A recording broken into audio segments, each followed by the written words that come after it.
Pada suatu hari yang cerah, Kancil sedang berjalan dengan santai di pinggir sungai. Di sana ia bertemu dengan siput yang merangkak dengan lambat. Kancil lalu datang menghampiri siput dengan langkah yang angkuh. "Hai siput," kata Kancil dengan sombong. "Apakah kamu berani adu cepat denganku?" Mendengar pertanyaan itu, siput tentu saja terkejut. Ia merasa diejek oleh Kancil. Walaupun begitu, siput menerima ajakan Kancil. "Baiklah, Kancil," kata siput yang menerima ajakan Kancil. "Aku terima ajakanmu. Tapi jangan malu ya, kalau nanti justru kamu yang sendiri yang kalah." Hahaha, seketika Kancil tertawa mendengar ucapan siput. "Mana mungkin kamu bisa mengalahkan aku, siput? Kamu adalah hewan perangkak yang sangat lambat." Mendengar hal itu, bukannya membatalkan ajakan Kancil, siput justru makin menantang Kancil. "Baik, tentukan saja kapan kita akan berlomba."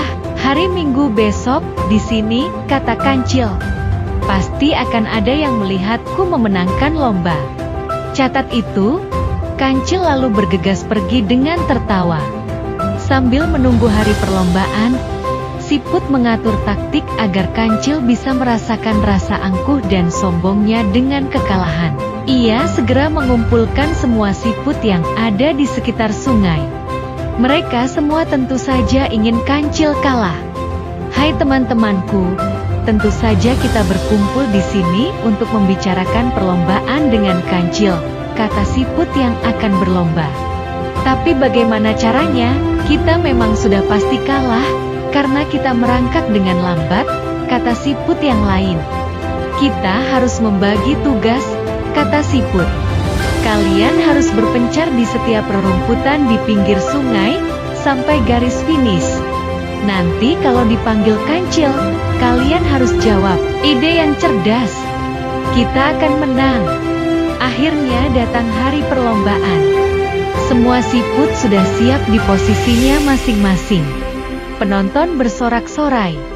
Ada yang mendukung Kancil, ada juga yang mendukung siput. Hingga bendera diangkat, tanda lomba dimulai. Begitu lomba dimulai, Kancil berlari dengan sangat kencang. Semua tenaga ia kerahkan agar bisa memenangkan perlombaan itu. Tapi setelah berlari sekian kilometer, napasnya mulai terengah-engah dan memutuskan untuk beristirahat di bawah pohon. Namun ketika ia baru saja akan duduk, ia melihat siput berjalan. "Siput," kata Kancil. "Ya, aku di sini, Kancil," kata siput yang berjalan di depan Kancil. Kancil lalu berlari kencang meninggalkan siput itu. Dia mulai kehabisan tenaga ketika sampai di pohon besar yang rindang. Kancil kembali duduk untuk beristirahat, tapi siput datang melewatinya. "Siput," kata Kancil. "Ya, aku di sini, Kancil." Begitu seterusnya yang terjadi. Hingga Kancil kelelahan dan siput memenangkan perlombaan. Di garis finish, Kancil mengakui kekalahannya. Sementara, siput yang memenangkan perlombaan hanya tersenyum tipis. Siput tidak merayakan kemenangan dengan berlebihan. Pesan moral: kita harus berani mengakui kekalahan ya.